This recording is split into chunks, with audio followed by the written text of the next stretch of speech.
अरे भाई मुझे क्यों दिखा रहा है? तू ही बता देना इनमें से सबसे सेफ कौन सा होगा, वही लगा देंगे। सभी सेफ है यार, कोई भी उठा ले आंख मूंद करके, सभी एक जैसे हैं। चल यही लगा देते हैं। हाँ? ठीक है।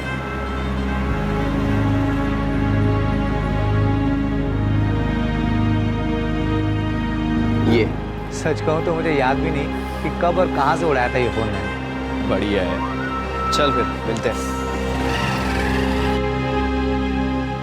साला फर्जी सिम कार्ड और चोरी के मोबाइल से किसी को धमकाने का मजा तो मतलब डबल हो जाता है।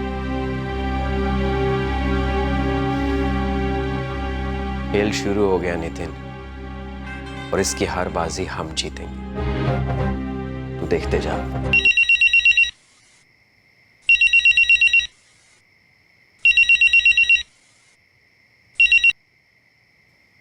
हेलो गिरीश सेठ, मैं अभी ऐसा कुछ धांसू जुमला बोलूंगा ना कि आपके पसीने छूट जाएंगे और फिर आप डर के मारे पूछोगे कौन बोल रहा है। कौन बोल रहा है? बोला था ना, अब यही पूछेंगे। चलो पूछा है तो बता ही देते हैं, हम यमराज बोल रहे हैं।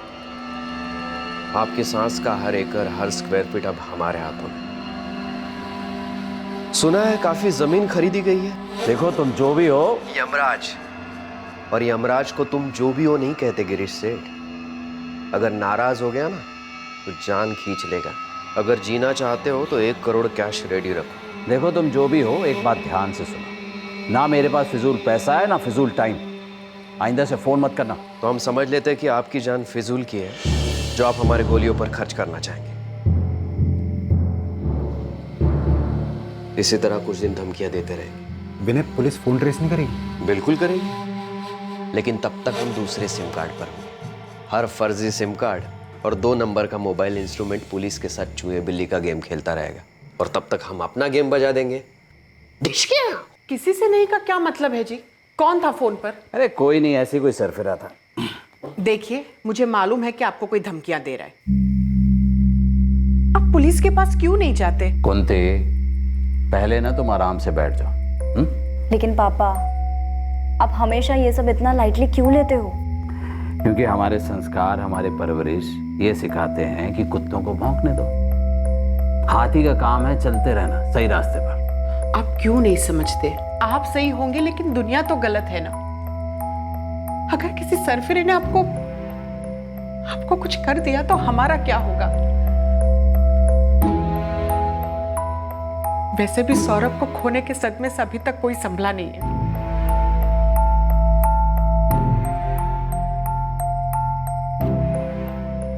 पापा, आप बिजनेस कीजिए ना।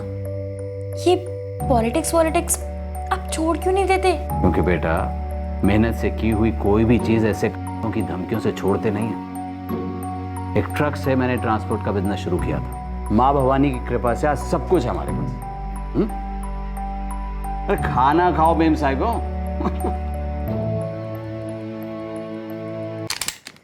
अब धमकियों वाली गोलियां खत्म, अब असली वाली गोलियां चलेंगी। भाई, ये गन मेरे को भी दे दो, मैं भी गोली चलाऊंगा। ना, तू बस बाइक चलाएगा ना, उसमें कोई मजा नहीं है। तुझे मजा चाहिए वो मैं तुझे अभी दिलवाता हूँ, पर कल सुबह के लिए तैयार रहना। यूं गए और टिश्कियां गिरीश कौशल की कहानी खत्म और हमारी शुरू।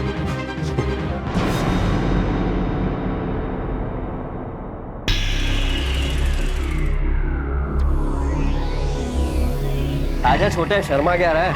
और कैसी है? हाँ जी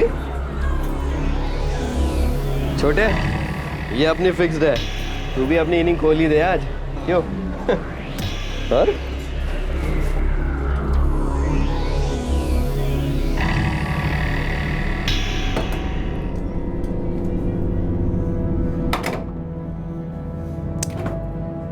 इससे क्या छू रही है? मैं हूं ना, मुझे छूना। हाँ? आजा। राजेश, खबर पक्की तो है ना? हाँ सर, उस कोटे का मेन दल्ला जो है राशिद, वो मेरा खास मुखबिर है। उसने कहा कि दामोदर आज रात किसी लड़की के साथ बैठने वाला है।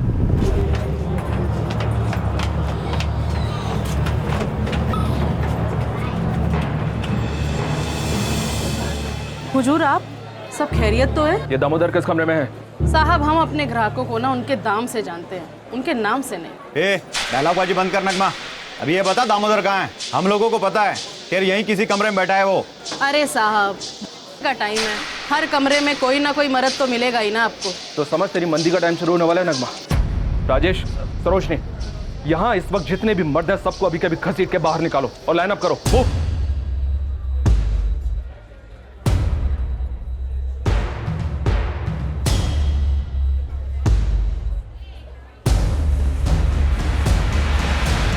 ए चल बाहर निकल। क्या बात है साहब? अबे चल बोला ना। लेकिन बात क्या है साहब? बात तो बोलो ना। हाँ? अरे साहब बोलो ना साहब। अच्छा, दो गन साथ में लेकर चलता है? नहीं नहीं साहब, ये मेरी नहीं है साहब। ए तेरी है क्या? नहीं साहब, इसी का है साहब। ए क्या बोल रही है तू? मेरी नहीं है साहब। अरे साहब अब आप ही बता दो कि कौन है इनमें से दामोदर, ताकि आज के बाद मैं उसे यहाँ ना आने दूँ। सर, दामोदर तो मिला नहीं, ये मिला है। दो गन साथ में लेकर घूमता है। क्या नाम है इसका? विनय परियार। कहता है यही बाड़मेर का रहने वाला है। किसके लिए काम करता है तू? साहब किसी के लिए नहीं। तो ये दो पिस्तौल किस खुशी में लेकर घूम रहा है? साहब मैं अपनी सेफ्टी के लिए रखता हूँ। सर दामोदर तो हाथ नहीं लगा, लेकिन इस छापे में दूसरा आदमी मिला है जिसका नाम है विनय परिहार, और उसके पास से 2 पिस्तौल भी मिली है। कौन है विनय परिहार? 2 गन, 2 थप्पड़ और दोनों गन्स लोडेड, एक क्लिप 6-6, मतलब 12 गोलियां सर। तो तुम्हारे कहने का मतलब ये है रस्तोगी कि अब ये विनय परिहार 12 थप्पड़ और खाएगा। अरे साहब मैं बोल चुका हूँ साहब, मैं किसी दामोदर को नहीं जानता। अरे छोड़ ना दामोदर, मैं ना तुझे जानना चाहता हूँ। तू कौन है विनय परिहार और 2 गन लेकर क्यों घूम रहा था? बोलता हूँ साहब, बोलता हूँ साहब। वो बंदूकें मेरी ही है साहब। मैं बंदूकें सप्लाई करने का धंधा करता हूँ, पर साहब मैं किसी दामोदर को नहीं जानता, सच्ची में साहब। Rastogi, illegal arms position act लगा दो और तब तक कुत्ता साले को जब तक कि दामोदर का पता नहीं बता देता। क्या कहा था मैंने? हाँ, ऐसे ही लोग धमकियां देते रहते हैं। बंद हुई कि नहीं? बिना पुलिस के पास गए। पर इतने हफ्ते हमारी नींद हराम हुई, उसका क्या? ऐसा करते हैं, कहीं दूर चले जाते हैं छुट्टियों, जितना सोना है सो लेना। हाँ, उठोगी तो फाइन लगेगा। आपको भी ना हर बात पे मजाक सोचता है। रात को डिनर पर चलते हैं, ठीक है?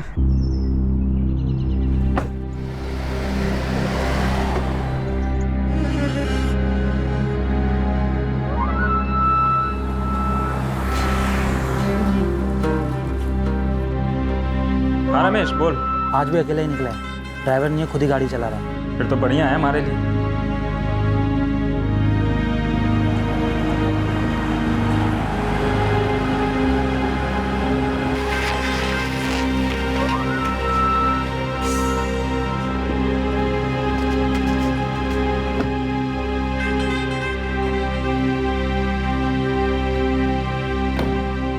सुजीत यार, 5 दिन से नेट प्रैक्टिस ही चल रही है, चल मैच खेल ही डालते हैं। हाँ भाई, गेम खेलने का वक्त तो आ गया है। 3 दिन से अकेला ऑफिस जा रहा है। तो कर देते हैं out, LBW clean bowled run out, जैसे तू बोले। लेकिन यार आउट कर देते हैं। Back to pavilion. ये लीजिए हुकुम। टोटल 3 बुकिंग है इस हफ्ते, 4 गाड़ी जाएंगी। ठीक है। अच्छा, वो अशोक जी का फोन आया था, जरा पूछ लेना क्या काम। हाँ जी। ठीक है। हाँ, वो अतुल कहाँ है? हुकुम वो तो नदरोला वाली साइड पे गया।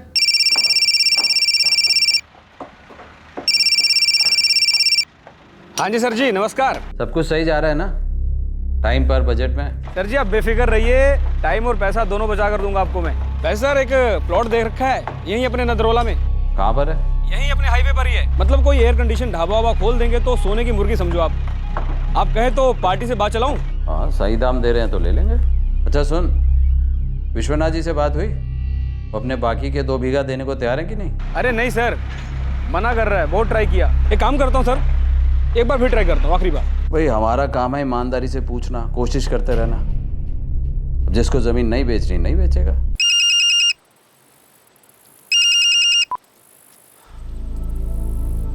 हाँ बोलो अतुल, क्या है? वही विश्वनाथ जी, विनती है आपसे, आखिरी बार ट्राई कर रहा हूँ। तुम आखिरी बार पूछ रहे हो ये हमें नहीं मालूम, लेकिन हम आखिरी बार कह रहे हैं कि वो 2 बीघा जमीन बिकाऊ नहीं है। कसम धंधे की कमाल का दाम दिलाऊंगा आपको। वैसे भी आपके किस काम की है, बंजर पड़ी है, कुछ उगता उगता नहीं यहाँ पर। जमीन बंजर हो या सोने की खान, तो मेरी है और मेरी ही रहेगी। आई बात समझ में?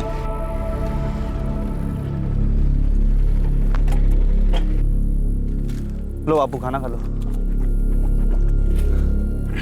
क्या हुआ, इतना टेंशन में क्यों दिख रहे हो? और ये फोन किसका था? वही गिरीश कौशल के एजेंट अतुल का। क्या चाहते हैं ये लोग? साये की तरह पीछे पड़ा है जमीन बेचने के लिए। कितनी बार बोल चुका हूँ कि जमीन नहीं बेचूंगा, पर सुनता ही नहीं है। 1 इंच नहीं दूंगा। आखिर समझते क्या है वो लोग? मैं और अरुण अभी निकल लेते हैं, 1 घंटे बाद तू भी चेकआउट मार लियो। हाँ ठीक है, फिर मिलते हैं यहाँ। हाँ ठीक है, चल। क्या बोला वकील? वो वकील साहब कह रहे हैं कि तुम पर आर्म्स एक्ट लग गया और उसमें बेल बड़ी मुश्किल से होती है, लगभग ना के बराबर। अरे नहीं यार छोटे, पैसा जो है ना वो हर ना को हाँ में बदल देता है। भाई बदल देता होगा, लेकिन उसके लिए पैसे भी तो होने चाहिए। विनय, सारे पैसे खत्म हो गए अपने पास। भाई बहुत लड़की चल रही है।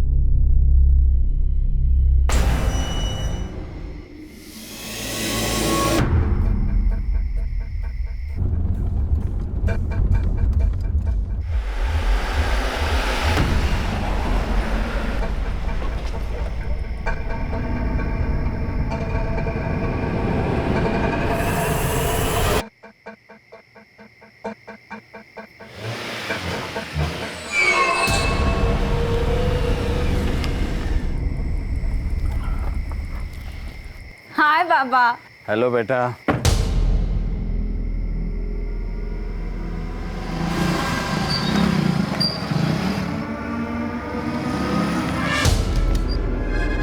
पापा वो देखो कौन है।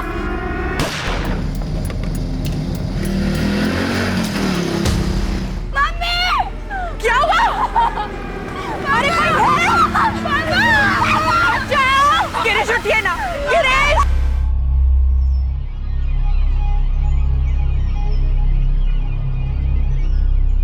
तो 2 लोग थे, हेलमेट पहना था उन्होंने।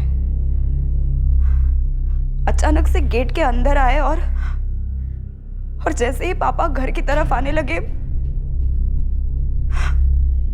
उन्होंने पापा को गोली मार दी। माधुरी प्लीज कंट्रोल करने की कोशिश करो। तुम जितना ज्यादा हमें उनके बारे में बताओगी हम उन्हें उतनी जल्दी पकड़ पाएंगे। क्या उन दोनों के साथ कोई और भी था? फायरिंग के बाद वो भागे कैसे? सर मैं तो पापा की तरफ भागी, लेकिन हाँ मैंने एक बाइक के जाने की आवाज जरूर सुनी। कुछ और बता सकती हो?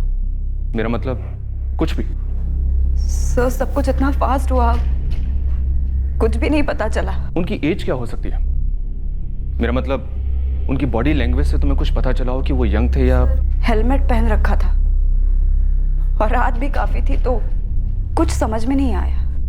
और तुम बाद में अंदर से बाहर आए? हाँ सर, मैंने आवाज सुनी थी, फिर माधुरी दीदी चिल्लाई तो मैं और मम्मी भाग के बाहर गए। कुंती जी सॉरी, लेकिन हमें आपसे भी कुछ सवाल पूछने हैं आपके पति के बिजनेस के बारे में।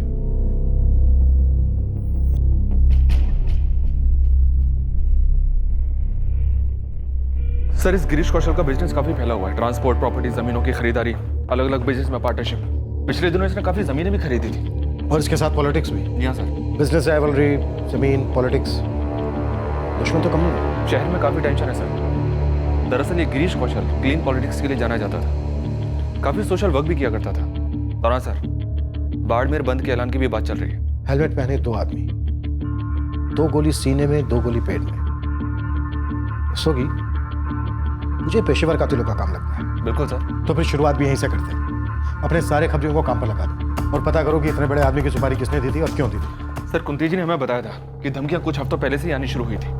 मैंने उनसे कई बार कहा था सर कि पुलिस में शिकायत करिए, और वो धमकियों को बड़े ही हल्के तरीके से लेते थे। मुझे अंदर से कोई डर लग रहा था ऐसा ही कुछ होने वाला। धमकियां किससे मिल रही थी गिरीश कौशल को और कब से? सर गिरीश जी की फैमिली ने बताया कि उनको वो रात याद है जिस रात को धमकी का पहला फोन आया था। 12 अप्रैल की रात थी सर। उसके बाद मैंने उन्हें बार बार पूछा कि कौन है जिसने आपको धमकी दी, और वो धमकियां फिर हर दूसरे दिन आने लगी। हाँ कुंती, आज भी धमकी आई थी, लेकिन मैंने हमेशा की तरह मजाक में उड़ा दिया। क्या कहते हैं वो लोग? कौन है? चाहते क्या है? 1 करोड़ रुपए चाहते हैं। अब कौन है मुझे तो नहीं पता, वो पेशेवर एक्सटॉर्शन करने वाले लगता है। ये धमकियों का सिलसिला कितने दिनों तक चला? कुछ दिनों तक चला सर, उसके बाद अपने आप बंद हो गया। 1 करोड़ की डिमांड हुई थी। वैसे सर, अगर गिरीश जी के सारे बिजनेस का एस्टिमेट लगाया जाए तो कम से कम 50-100 करोड़ का आदमी तो था वो। रस्तों की पता करो कि ये धमकियां कौन दे रहा था और किसके कहने पर दे रहा था, और फिर बंद क्यों? मुझे धमकियां और उनका पैटर्न दोनों खटक रहा है। देखो क्या जमाना आ गया है, जो किसी के लिए कुछ करता है, समय निकालता है, भला करता है, उसके साथ ऐसा होता है। विश्वास ही नहीं होता कि नहीं रहे वो। अभी परसों ही तो कह रहे थे कि विश्वनाथ से बात करो कि वो 2 बीघा जमीन हमें बेच दे। अब उस सब बारे में बात करके क्या फ़ायदा, मगर उस वक्त गुरी जी अच्छे दाम देते तो शायद मैं हाँ कह देता, लेकिन इतने कम दाम बताए कि मन ही नहीं किया बेचने का। सब लिखित होता है जी। देखिए ना, बड़ी अजीब किस्मत पाई है इस कौशल परिवार ने। पिछले साल इकलौता जवान लड़का मारा गया एक्सीडेंट में, और अब घर के कर्ता गिरीश जी ने रहे।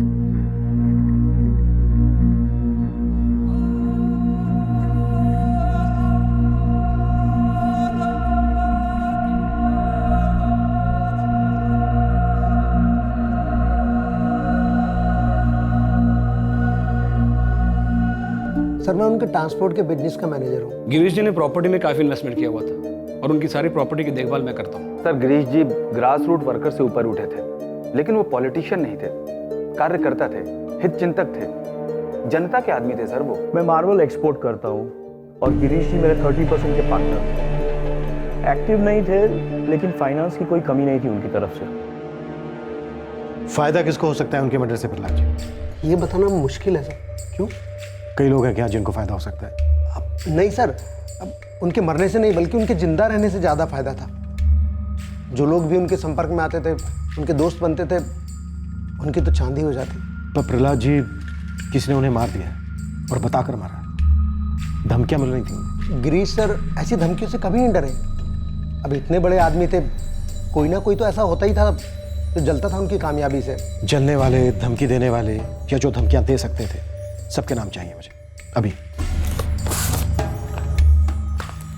लिख कर दीजिए। सॉरी सर, लेकिन ऐसे कैसे किसी का नाम लिख दूं?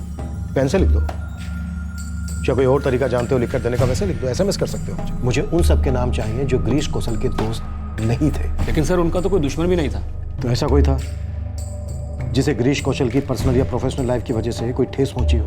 गिरीश जी ने कई किसानों से बंजर जमीनें खरीदी, एक अरसे से खरीदते आए थे।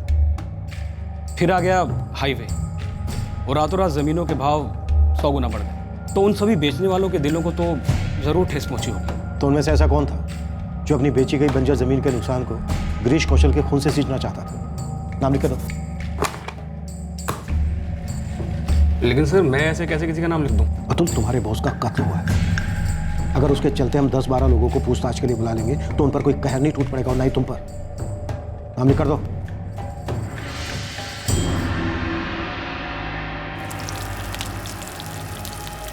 देखिए साहब, अपने बाड़मेर, जैसलमेर, उदयपुर, जयपुर में जितने भी गैंग हैं ना सुपारी वाले, हर जगह से एक ही जवाब आया है, नो। अच्छा, दिल्ली, मुंबई या कहीं और का कोई गैंग हो? उसकी रिसर्च अपनी चल रही है साहब, लेकिन मैं आपसे एक बात कहना चाह रहा हूँ। गिरीश कौशल है ना, इसके नाम पे ना सॉलिड प्रॉपर्टी है, और पूरा का पूरा पैसा ना सिर्फ और सिर्फ उसकी बीवी और 2 बेटियों के नाम पे जा रहा है। ये मैंने पता लगाया है साहब। सही पता लगाया तूने। तो साहब मैं क्या बोल रहा हूँ, अगर पैसा वैसे किसी का हाथ में तो जा नहीं रहा है, तो इसको मारने का फ़ायदा नहीं है। तो हो सकता है ना कि पेशेवर सुपारी वालों का काम ना हो। देख चारो, ये जो भी है, हेलमेट पहनकर इनकी पूरी स्टडी थी। एन मौके पर 20 सेकंड में गेम बजाया और वहां से फरार हो गए। ना कोई हथियार फेंका, ना पीछे को छूटा। ये 101% पेशेवर किराए के टट्टू है। और मुझे उस आदमी का भी नाम चाहिए जिसने इन्हें सुपारी दी है। टाइम दो साहब, टाइम देंगे ना तो सुराग मिलेगा। सर, गिरीश कौशल और उसके एम्प्लॉइज के फोन रिकॉर्ड्स कल तक आ जाएंगे। और गिरीश कौशल के टेंडर्स और सरकारी कॉन्ट्रैक्ट्स? उसके बारे में पता किया सर। कॉन्ट्रैक्ट्स में और टेंडर्स में वो सिर्फ जूनियर पार्टनर बनकर ही रहा है। उसकी इन्वॉल्वमेंट केवल टेंडर पास कराने तक ही रहा करती थी, क्योंकि उसके पॉलिटिकल कनेक्शन थे ना सर। मतलब ये पॉलिटिकल किलिंग हो सकती है, या फिर कोई ऐसा जो गिरीश कौशल को सिर्फ इसलिए रास्ते से हटाना चाहता था क्योंकि गिरीश कौशल कॉन्ट्रैक्ट्स पास करवा सकता था। राइवल पॉलिटिकल पार्टी और गिरीश की पार्टी के अंदर के राइवल्स दोनों की इन्फॉर्मेशन और रिकॉर्ड्स निकाले जा रहे हैं सर। गुड। एक भी एंगल बिना टटोले पास मत करना रास्तों की, क्योंकि दगा हमेशा कोई अंदर वाला ही करता है। अब ये हमें तय करना है कि अंदर वाला कौन है और बाहर वाला कौन है।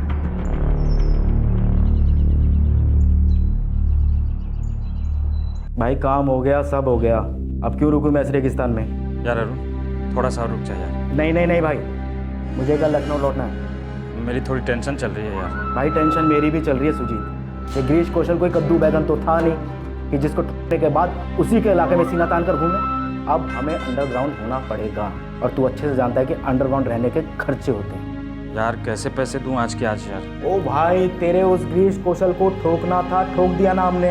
अब हम अपने पैसे मांगे या नहीं? यार मैं कहाँ देने से मना कर रहा हूँ, लेकिन पार्टी नहीं दे रही है ना, मुकर गया है साला। तू अपने धंधे के दो उसूल अच्छे से जानता है। पहला सुपारी ली तो पार्टी को उड़ाना पड़ता, और दूसरा जुबान दी, मुकर गया तो जुबान काटनी पड़ती है। ठीक है, मुझे 24 घंटे का टाइम दो, मैं फिर से बात करता हूँ पार्टी से।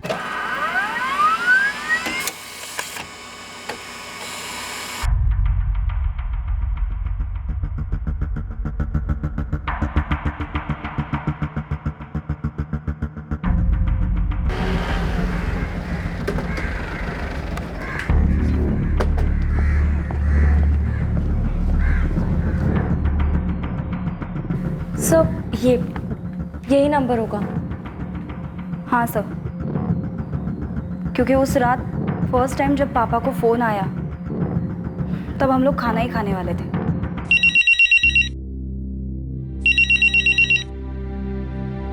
हेलो। 12 अप्रैल से लेकर 21 अप्रैल तक इस नंबर से कई बार कॉल्स आए। अच्छा कुंती जी, आप हमें बता रही थी कि गिरीश जी ने आपसे कहा था, तो क्या उन्होंने आपको कभी ये बताया कि ये धमकियां उन्हें देता कौन था?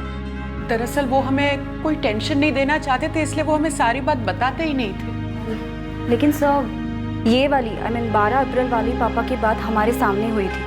ठीक है।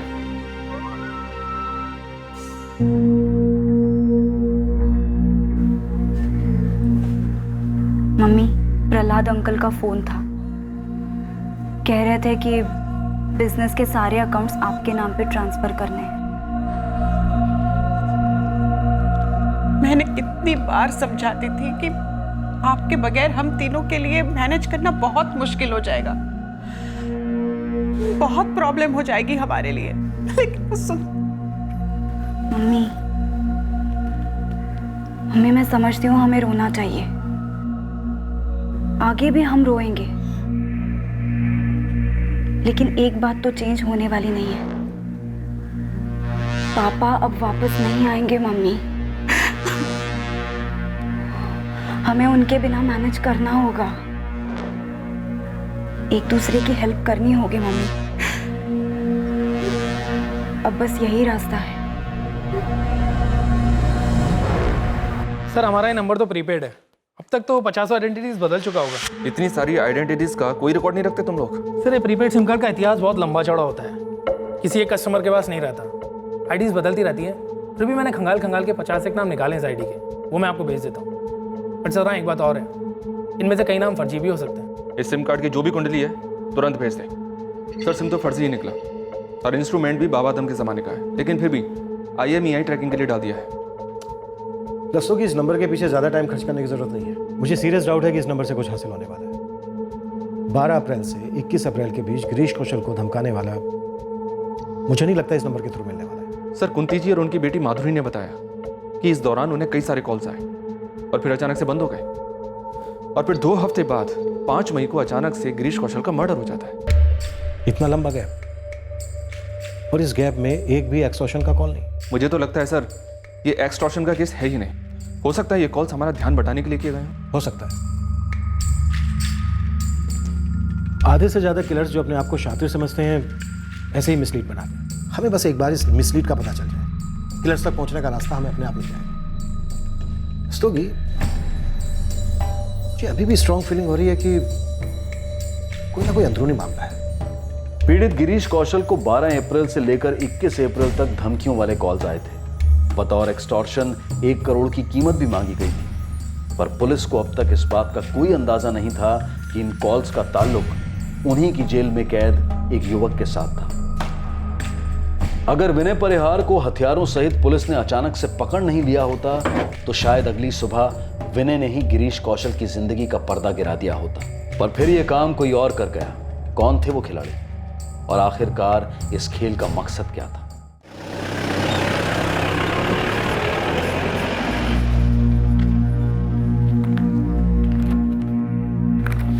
प्रहलाद अंकल, बहुत सी चीजें ऐसी हैं जो अब मुझे संभालनी है, जिनके बारे में मैं कुछ नहीं जानती। बेटा, मैं और अतुल है ना, हम दोनों तुम्हारे पापा के बहुत करीबी थे और विश्वास पात्र भी। उनके बहुत एहसान है हमारे ऊपर। तुम फिक्र मत करो, हम दोनों हैं ना तुम्हारी मदद करने के लिए। पापा बहुत हंसते रहते थे, सबको ऐसे दिखाते थे कि वो बहुत खुश है। लेकिन अंकल, आप तो जानते ही होंगे, सौरभ भैया के जाने के बाद पापा अंदर से टूट चुके थे।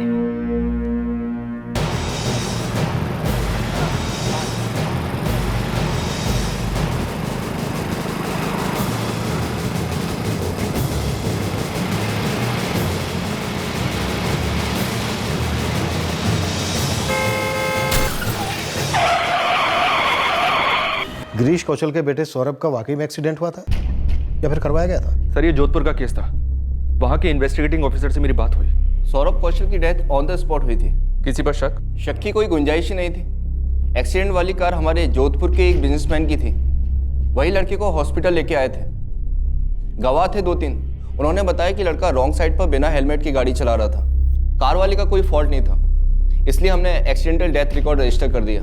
एडीआर फाइल करने के 1 महीने के बाद जोधपुर पुलिस ने इस केस को क्लोज कर दिया। हो सकता है एक्सीडेंट वाकई में हुआ।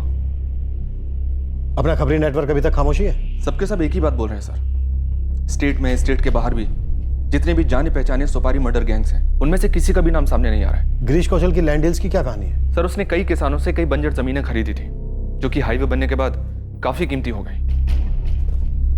फिर तो कई लोगों के दिल जले होंगे। चले तो होंगे सर। वैसे उसके ज्यादातर सौदे ठीक ठाक ही गए थे। ज्यादातर? मेरा मतलब है सर, कुछ कोर्ट के अंदर सेटल हुए, कुछ कोर्ट के बाहर सेटल हुए। ओवरऑल सभी सेटल्ड ही थे। फिर फायदा किसे हो सकता है गिरीश कौशल के मरने से या फिर उसे मरवाने से? 9 दिन तक एक्सटॉर्शन के कॉल आए, फिर अचानक बंद हो गए। क्यों? और उसके 2 हफ्ते बाद गिरीश कौशल का मर्डर हो जाता है। रस्तोगी, कहीं ऐसा तो नहीं है कि सारे जवाब हमारे सर के ऊपर मंडरा रहे हैं और हम उन्हें नाक के नीचे ढूंढ रहे हैं?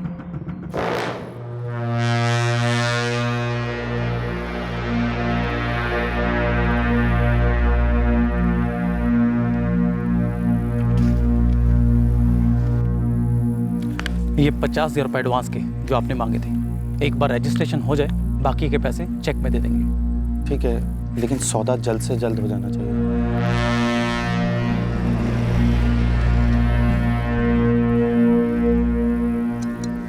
विश्वनाथ जी, हमसे क्या गलती हो गई सरकार?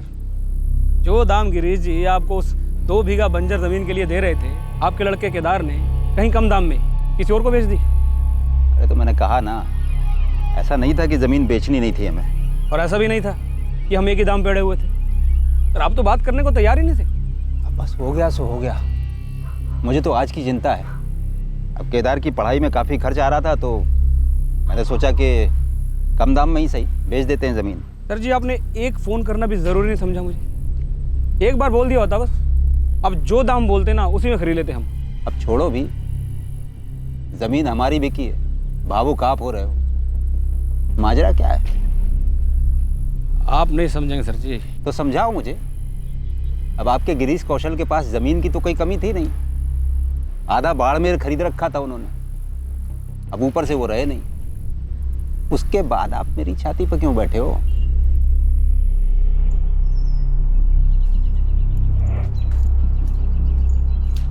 अरे सुन नितिन।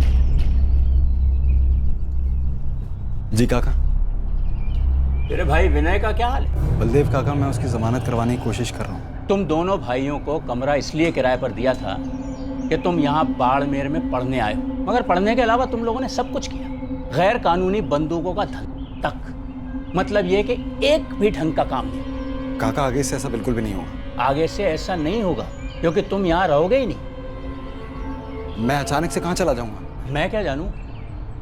1 हफ्ते का टाइम देता हूँ, कोई और कमरा ढूंढ लो। मेरे यहाँ अपराधी नहीं रह सकते।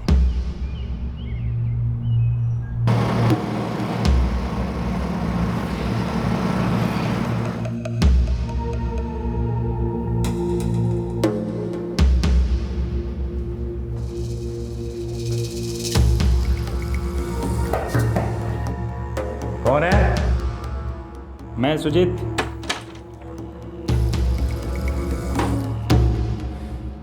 50,000 है। 50 क्या होते हैं बे? 50 में हम ये मच्छर नहीं मारते। बहुत हाथ पैर मारने के बाद निकलवाए मैंने अरुण। ओ, हाथ पैर मारने की बात कर रहे हो? हमने पूरा का पूरा आदमी मार दिया और इतना साफ काम किया है ना हमने। पुलिस को एक सुराग तक नहीं मिला। किसी को नहीं मालूम कि हमारे गैंग ने सुपारी उठाई है। खबर ही कुछ नहीं बोल पाए उन्हें। भाई मुझसे ये मार्केटिंग की क्या जरूरत है? मैं तो तुम लोग के साथ ही था ना। साथ था, लेकिन अब किसके साथ है ना पता नहीं। यार 50,000 दिए हैं अभी, बाकी के भी आ जाएंगे किस्तों में। देखो, हमने गिरीश कौशल को किस्तों में मारा है क्या बे? अबे अपनी जेब से 25,000 एडवांस दिया लोगों को काम का। इंपोर्टेड गन, पेट्रोल, कभी ये खर्चा कभी वो खर्चा। ऊपर से अपना दिमाग शांत रखो अलग। ऊपर से तू ये 50 पैसे खुले दिखा रहा है। 6 लाख का बात हुआ था ना? 6 लाख चाहिए कैश। भाई मैं भी तो यही चाहता हूँ कि तुम लोगों को 6 लाख दूं और चुकता करूं, लेकिन ये साला सामने वाली पार्टी की लगी पड़ी है, दे ही नहीं पा रही है। तो ये काम करते हैं ना, पार्टी को ही उड़ा देते हैं। जो आज नहीं दे पा रहा है वो कल कहाँ से देगा? अबे हमारा पैसा नहीं मिला कोई बात नहीं, लेकिन कम से कम दिल को सुकून तो रहेगा। जिसने हमारा पैसा मारा हमने उसको मार दिया। ना ना, पार्टी को कुछ भी हुआ इस वक्त तो बात बहुत बिगड़ जाएगी। हम सब फंस जाएंगे, जेल चले जाएंगे। तो तू एक काम कर, पार्टी से मिला देंगे, मीटिंग फिक्स करा दे मेरी। मैं आंखों में आकर डाल के खुद पूछ लूंगा कि भाई पैसे दे रहे हो या नहीं। ठीक है, बात करता हूँ पार्टी से।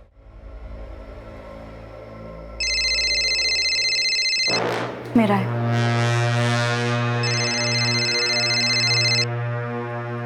हेलो। हाँ ठीक है, हाँ ठीक है, बोला ना मैंने।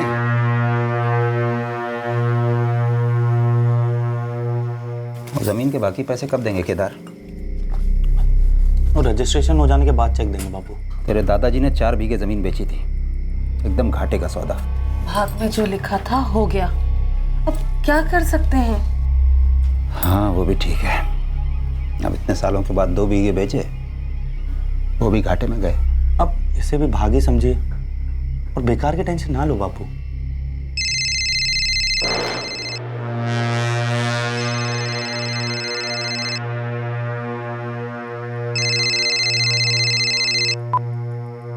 हाँ बोलो।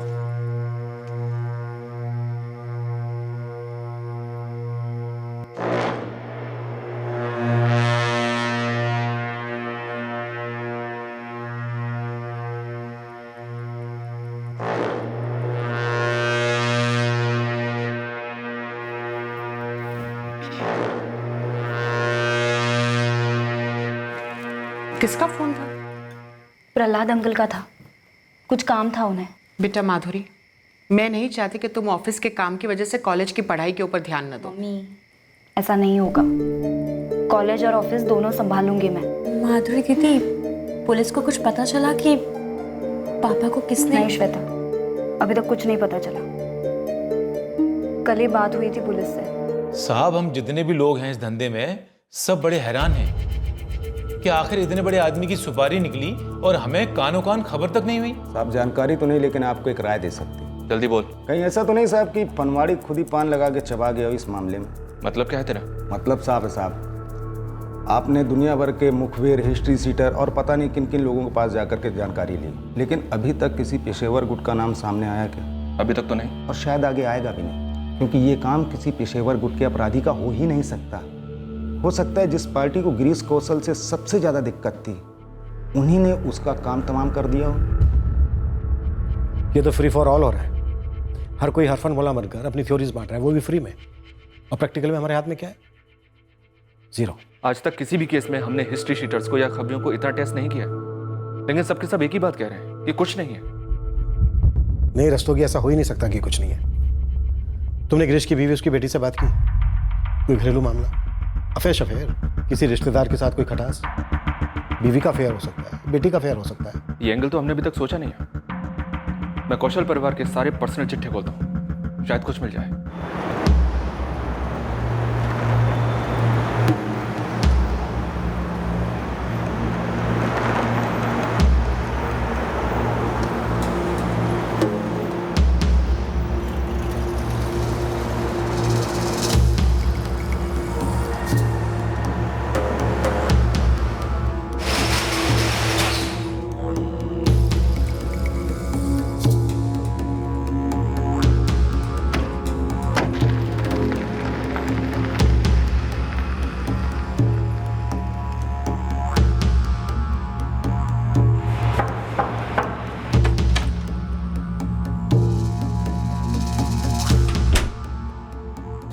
सुजीत का फोन था, कल आ रहा है पार्टी को लेकर।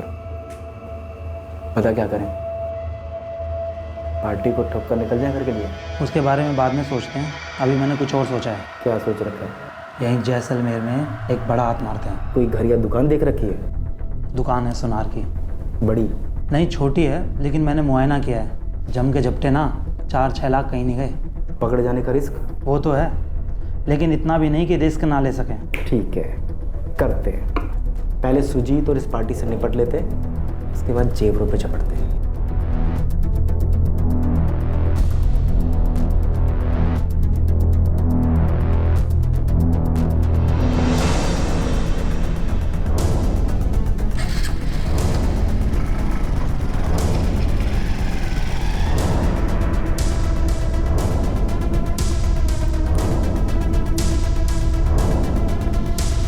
मम्मी, मैं कॉलेज जा रही हूँ, उसके बाद ऑफिस जाऊंगी, फिर घर लौटूंगी, ठीक है? ठीक है बेटा।